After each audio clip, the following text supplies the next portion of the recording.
മലപ്പുറത്ത് നിന്നുള്ള നിരവധി മുസ്ലിം സ്ത്രീകൾ മതം മാറിയിട്ട് ക്രിസ്ത്യാനി ആയതൊരു വീഡിയോ ഞാൻ കണ്ടു.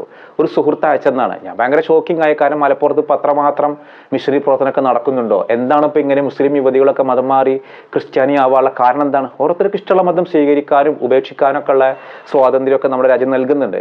കണ്ടു നോക്കുമ്പോഴാണ് സങ്കടം തോന്നി. ദാരിദ്ര്യം കൊണ്ട് ജീവിക്കാൻ കഴിയാതെ കൃപാസനം എന്ന പേരിൽ എന്തോ അത്ഭുത സിദ്ധി എന്ന് വിശ്വസിക്കപ്പെടുന്ന ക്രിസ്ത്യാനികളുടെ ഒരു വിഭാഗം മാത്രം കരുതപ്പെടുന്ന എന്തിലൊക്കെയോ കുടുങ്ങിയിട്ട് അവനവന്റെ ഹിദായത്ത് നഷ്ടപ്പെടുത്തിയ ആളുകൾ പടച്ചോൻ കൊടുക്കാഞ്ഞിട്ട് തന്നെ ആയിരിക്കും.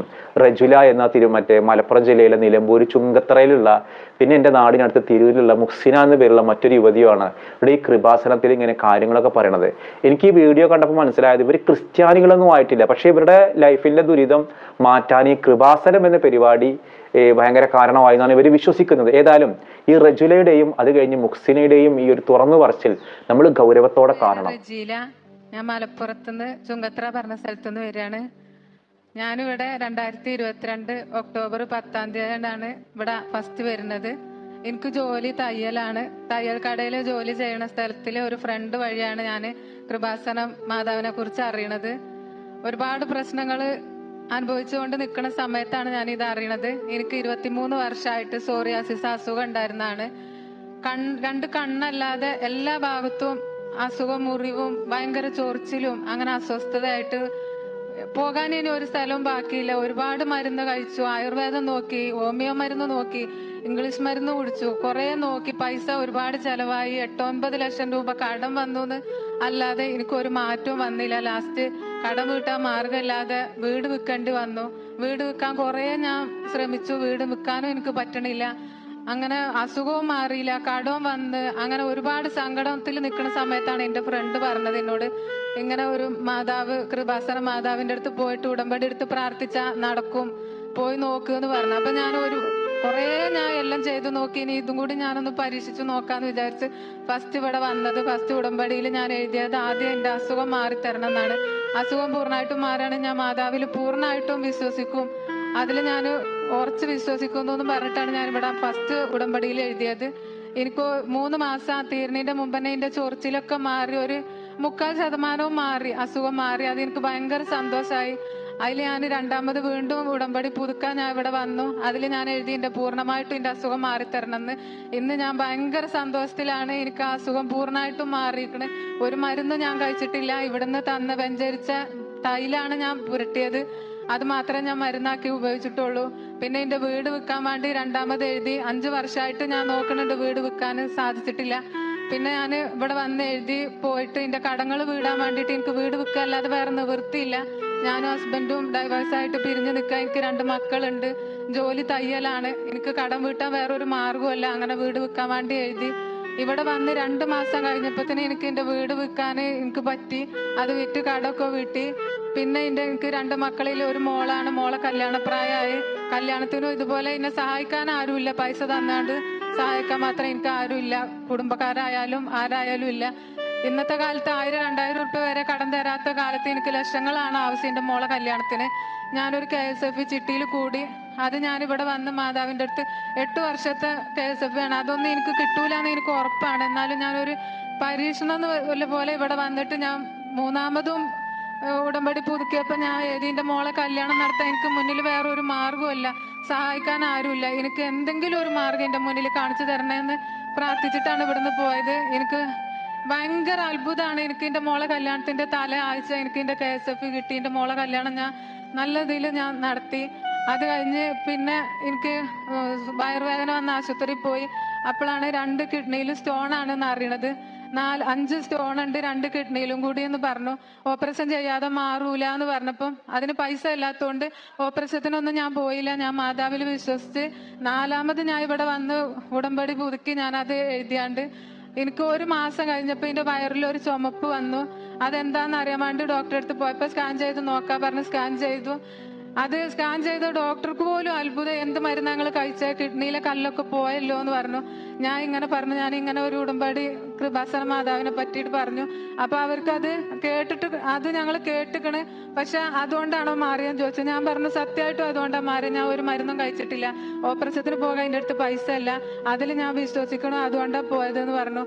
എൻ്റെ നാട്ടുകാർക്ക് അറിയാം എന്നെ, ഞാൻ ഇത്രയും ഇപ്പോൾ ഞാൻ വീട് വിറ്റിട്ട് മോളെ കല്യാണമൊക്കെ കഴിഞ്ഞ പിന്നെ വാടകക്കാണ് പാർക്കണത്. വാടക കൊടുക്കാൻ കഴിയാതെ ജോലി ചെയ്ത് ഈ തയ്യൽ ജോലി ചെയ്താൽ നമുക്ക് സ്വന്തമായിട്ട് വീടാവൂല, കടങ്ങൾ വീടാൻ കഴിയില്ല. അങ്ങനെ നിൽക്കുന്ന സമയത്ത് എനിക്ക് എൻ്റെ മോള് പറഞ്ഞതിനോട്, മോള് കല്യാണം കഴിച്ചു പോയി, പിന്നെ ഉമ്മ ഒറ്റക്കല്ലേ, എന്നാ വേറൊരു കല്യാണം നോക്കാം, ഉമ്മ അങ്ങനെ ഒറ്റക്കായിട്ടാണ് ഉമ്മക്ക് ഒറ്റപ്പെട്ട ഫീല് വരുന്നത്. അപ്പൊ ഞാൻ പറഞ്ഞു ഈ 41ാമത്തെ വയസ്സിൽ എനിക്ക് ഇനി ഒരു കല്യാണം ഒന്നും വേണ്ട, അതൊന്നും നടക്കൂല എന്ന് പറഞ്ഞപ്പം ഇല്ലമ്മ നോക്ക് എന്ന് പറഞ്ഞു. ഞാൻ വേഗം ഇവിടെ മാതാവിന്റെ അടുത്ത് ഇവിടെ വന്നിട്ട് ഞാൻ പ്രാർത്ഥിച്ചിട്ട് പറഞ്ഞു, അത് നല്ലതാണെങ്കിൽ എനിക്ക് അതുപോലെ ഒരു ജീവിതം വേണമെന്ന്, അല്ലാതെ എന്നെ കൊണ്ട് ഇനി കഴിയൂല. എൻ്റെ മോന് 23 വയസ്സായി, 5 വർഷമായിട്ട് മൊബൈൽ ടെക്നീഷ്യൻ പഠിച്ചിട്ട് ഒരു ജോലിക്ക് വേണ്ടിയിട്ട് നിൽക്കുക, അത് ശരിയായിട്ടില്ല. പിന്നെ കടങ്ങൾ ഇങ്ങനെ കൂടി വരികയാണ്. അപ്പൊ ഞാൻ ഇവിടെ വന്നിട്ട് ഞാൻ പ്രാർത്ഥിച്ചു, മാതാവേ ഇതിൽ എന്തെങ്കിലും ഒരു നന്മ എനിക്ക് ഉണ്ടെങ്കിൽ ഞാൻ വിശ്വസിച്ച് പ്രാർത്ഥിച്ചതാണ്. എനിക്കൊരു വീട് വേണം, എൻ്റെ കടങ്ങൾ വീടണം, എനിക്കൊരു ജീവിതം വേണം. അത് ഞാൻ ലാസ്റ്റ് ഇവിടെ 3 മാസം മുമ്പ് ഇവിടെ വന്ന് പ്രാർത്ഥിച്ചിട്ട് പോയത്. ഇന്ന് ഞാനിപ്പോൾ ഇവിടെ വന്നത് ഞാൻ അത്ര സന്തോഷത്തിലാണ്. ഫസ്റ്റ് ഇവിടെ വരുമ്പോൾ ആത്മഹത്യ ചെയ്യാൻ പറ്റാത്തോണ്ട് എൻ്റെ 2 മക്കൾക്ക് ആരും ഇല്ലാതായി പോകലോ എന്ന് വിചാരിച്ചിട്ട് ഞാൻ അന്ന് ഇവിടെ വന്നത്. ഇന്ന് ഞാൻ അതൊക്കെ മറന്നിപ്പോൾ എനിക്ക് ഒരു ടെൻഷൻ ഇല്ല, ഒരു സങ്കടങ്ങളില്ല. കഴിഞ്ഞ ആഴ്ച എൻ്റെ വീടിൻ്റെ കുടിയിരിക്കലേനി, എനിക്ക് എൻ്റെ ജീവിതത്തിൽ നല്ല ഒരാളെ തന്നെ അത് മാതാവ് തന്നു എന്ന് ഞാൻ 100% വിശ്വസിക്കണ്. ആ ആള് വന്ന് എനിക്ക് ഒരു വീടും സ്ഥലവും മേടിച്ചെന്ന്, എൻ്റെ കടങ്ങൾ വീട്ടിൽ തന്ന്, എൻ്റെ മക്കൾക്കും നല്ല ഒരാളായി, എനിക്കും നല്ല ഒരാളായി. ഇന്ന് ഞാൻ സന്തോഷിച്ചാണ്. എങ്ങനെ നിങ്ങൾക്ക് പറഞ്ഞു തരണമെന്ന് എനിക്കറിയില്ല. എൻ്റെ നാട്ടുകാർക്ക് അറിയാം ഞാൻ ഇന്ന് ഇവിടെ വന്നത് ഇത്രയും അനുഗ്രഹങ്ങൾ കിട്ടി സാക്ഷ്യം പറയാനാണെന്ന്. അതിന് ഒരു സാക്ഷികളാവാൻ വേണ്ടിയിട്ട് എൻ്റെ കൂടെ എൻ്റെ നാട്ടുകാർ വന്നിട്ടുണ്ട്. പിന്നെ എനിക്ക് എങ്ങനെ പറയണ്ടെന്ന് അറിയില്ല, അത്ര ഞാൻ വിശ്വസിക്കുന്നു മാതാവില്. ഇങ്ങനെ ഒരവസരം തന്നതിന് മാതാവിനോട് ഞാൻ ഒരുപാട് നന്ദി പറയുന്നു. അത് പറയാൻ വേണ്ടിയിട്ടാണ് ഞാൻ ഇന്ന് വന്നത്.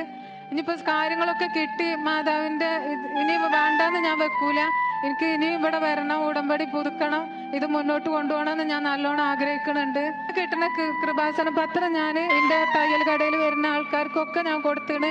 അതുപോലെ ആശുപത്രി കൊണ്ടുപോയി കൊടുത്തേണ്, കല്യാണങ്ങൾ ഉണ്ടാകുമ്പോൾ അവിടെ കൊണ്ടു കൊടുത്തേണ്. എനിക്ക് കിട്ടിയ ഈ അനുഗ്രഹം ഞാൻ ആര് വിഷമം പറഞ്ഞാലും ഞാൻ ഓരോരുത്തൊക്കെ ഞാൻ തെളിവടക്കം എൻ്റെതാണ് തെളിവ്, ഞാനാണ് തെളിവ് പറഞ്ഞിട്ട് എൻ്റെ അസുഖങ്ങൾ ഇപ്പം നിങ്ങൾക്കൊക്കെ കാണാം. എൻ്റെ കൈമ്മലും കാലുമ്മലും ഒക്കെ എൻ്റെ മുഖത്തൊക്കെ ഇങ്ങനെ മുറിവായി ചൊറിഞ്ഞ്, ഞാൻ ചൊറിയാതെ നിൽക്കുന്നത് എൻ്റെ ഫ്രണ്ട്സ് കണ്ടിട്ടില്ല. അങ്ങനത്തെ ഒരവസ്ഥയിൽ നിന്ന് ഇങ്ങനെ ആയപ്പോൾ ഞാൻ തെളിവ് കാണിച്ചു കൊടുത്തത് ഞാൻ ഇന്നെ തന്നെയാണ്. അത് തെളിവിൽ വിശ്വസിച്ചിട്ട് ഉടമ്പടി എടുത്ത്, ഒരുപാട് വിഷമങ്ങളില്ല കൂട്ടുകാരിൻ്റെ കൂടെ വന്നിട്ടുണ്ട്, ഉടമ്പടി അവരെടുത്തു. ഇനി അവർക്കും നല്ല അനുഗ്രഹങ്ങൾ മാതാവിൻ്റെ അടുത്ത് കിട്ടട്ടെ എന്ന് ഞാൻ ആഗ്രഹിച്ചിട്ട് ഞാൻ പ്രാർത്ഥിച്ചിട്ട്. ബൈബിൾ എൻ്റെ കയ്യിലുണ്ട്, ഞാൻ എന്ത് ഇത് വന്നാലും ബൈബിൾ കണ്ണടച്ച് ബൈബിൾ തുറന്നു നോക്കും. അപ്പോൾ കിട്ടുന്ന വചനം ഞാൻ വായിച്ചുമ്പോൾ എനിക്ക് അതിൽ ഒരുപാട് വിശ്വാസമാണ്, അതിൽ ധൈര്യത്തിലാണ് ഞാൻ നിൽക്കുന്നത്. എനിക്ക് ഫസ്റ്റ് ഇവിടെ വന്ന് ഉടമ്പടി എടുത്തപ്പോൾ മാതാവിൻ്റെ ഒരു ലോക്കറ്റ് തന്നായിരുന്നു, അതിൻ്റെ കയ്യിൽ കൂടെ തന്നെ ഇപ്പം ഇത്ര 1.5 വർഷമായി. ഈ 1.5 വർഷമായിട്ട് എൻ്റെ കയ്യിൽ നിന്ന് ഞാനത് വെച്ചിട്ടില്ല. എൻ്റെ ഫോണിൻ്റെ കവറിൻ്റെ ഉള്ളിലാണ് ഞാൻ വെച്ചിരിക്കുന്നത്. അതിൽ എനിക്ക് വിശ്വാസമാണ്, എന്ത് വിഷമം വരുമ്പോഴും അത് കയ്യിൽ വെച്ചിട്ടാണ് മാതാവേ എന്നെ കൈവിടല്ലേ എന്ന് ഞാൻ പറയല്. എനിക്ക് അത്ര നിങ്ങളടുത്ത് എങ്ങനെ പറയണ്ടേന്ന് എനിക്ക് അറിയില്ല. ഞാൻ ഇത് സാക്ഷ്യം പറയാൻ വേണ്ടിയിട്ടാണ് ഇന്ന് വന്നത്. എനിക്ക് ഉടമ്പടി പുതുക്കാൻ ഇന്ന് അയക്കണം, എന്നാലും ഉടമ്പടി പുതുക്കാൻ നിന്നാൽ എനിക്ക് സാക്ഷ്യം പറയാൻ പറ്റിയില്ലല്ലോ എന്ന് വിചാരിച്ചിട്ടാണ് ഞാൻ ഉടമ്പടി പുതുക്കാതെ ഞാൻ സാക്ഷ്യം പറഞ്ഞ. അത്ര എനിക്ക് സന്തോഷമാണ്. അതിന് അനുഗ്രഹം തന്ന മാതാവിനോട് ഞാൻ വീണ്ടും വീണ്ടും നന്ദി പറയാം. ഞാൻ മലപ്പുറം തിരൂര് അവിടുന്നാണ് വരുന്നത്. എൻ്റെ പേര് മോഹസിന. ഞാനിവിടെ യൂട്യൂബിൽ നിന്നാണ് എൻ്റെ അമ്മ കാണുന്നത്, കൃപാസനത്തിൽ ഇങ്ങനെ അസുഖം മാറുന്നുണ്ട് എന്നൊക്കെ. അപ്പോൾ എൻ്റെ അമ്മ ജനുവരി 17-ാം തീയതി കൃപാസനത്തിൽ വരികയും എൻ്റെ അമ്മ എനിക്ക് വേണ്ടി ഉടമ്പടി എടുക്കുകയും ചെയ്ത്. അപ്രകാരം 8 വർഷമായി എനിക്ക് അസുഖം കാലിന് തീരെ, എത്ര ഡോക്ടർമാരെ കാണിച്ചാലും തീരെ മാറൂലായിരുന്നു. അത് ഡോക്ടർ പറഞ്ഞത് കാലിൻ്റെ മജ്ജ എടുത്ത് മാറ്റി കാല് കരിയിക്കണം എന്നാണ്. അപ്പോൾ ഇവിടെ വന്ന് കൃപാസനത്തിൽ വന്ന് നമ്മുടെ മഹല്ല് സംവിധാനങ്ങളൊക്കെ വെറും പള്ളികൾ മനോഹരമാക്കാൻ വേണ്ടി മാത്രം ഉപയോഗിക്കാതെ അതാത് മഹല്ലുകളിലെ പാവപ്പെട്ടവരെ കൂടി കൈപിടിച്ചുയർത്താൻ, അവർക്ക് യാചന സർട്ടിഫിക്കറ്റ് കൊടുക്കാൻ വേണ്ടി ആവരുത്, അവരെ കൂടിയിട്ട് അവരെ ആവശ്യങ്ങളെ നിറവേറ്റി കൊടുക്കാനുള്ള സന്നദ്ധ സംഘടനകളായിട്ട് നമ്മുടെ മഹല്ല് സംവിധാനങ്ങൾ മാറേണ്ടതുണ്ട് എന്നുള്ളൊരു തിരിച്ചറിവിലേക്കാണ് ഈ സംഭവമൊക്കെ വിളിച്ചോതുന്നത്. ഏതായാലും അള്ളാഹു ഇവർക്ക് ഹിദായത്ത് നൽകട്ടെ. ഒരുപാട് പ്രശ്നങ്ങളിലൂടെ കടന്നു പോകുന്ന ആളുകൾ, ഇതിലും വലിയ പ്രശ്നങ്ങളിലൂടെ കടന്നു പോകുന്ന ആളുകളുണ്ട്. അവരൊക്കെ ഇപ്പോൾ മറ്റേ അൽഹംദുലില്ലാ പറയുന്നുണ്ടാവും, പടച്ചോ ഞങ്ങളുടെ ഈമാൻ ഉറപ്പിച്ച് നിർത്തിയല്ലോ എന്നുള്ളത്. ഇത് ആഖിറത്തിന് വേണ്ടിയുള്ള ഒരു ജീവിതമാണ്. ഏതായാലും ഞാൻ ഇവരെ കുറ്റപ്പെടുത്താനോ മുറിവേൽപ്പിക്കാനോ ഒന്നും നമ്മൾ ചെയ്യരുത്, ആരും ചെയ്യാൻ പാടില്ല. ഹിദായത്ത് എന്നുള്ളത് പടച്ചോൻ നൽകുന്ന ഒന്നാണ്. നല്ലത് സംഭവിക്കട്ടെ, നമുക്ക് കാത്തിരിക്കാം.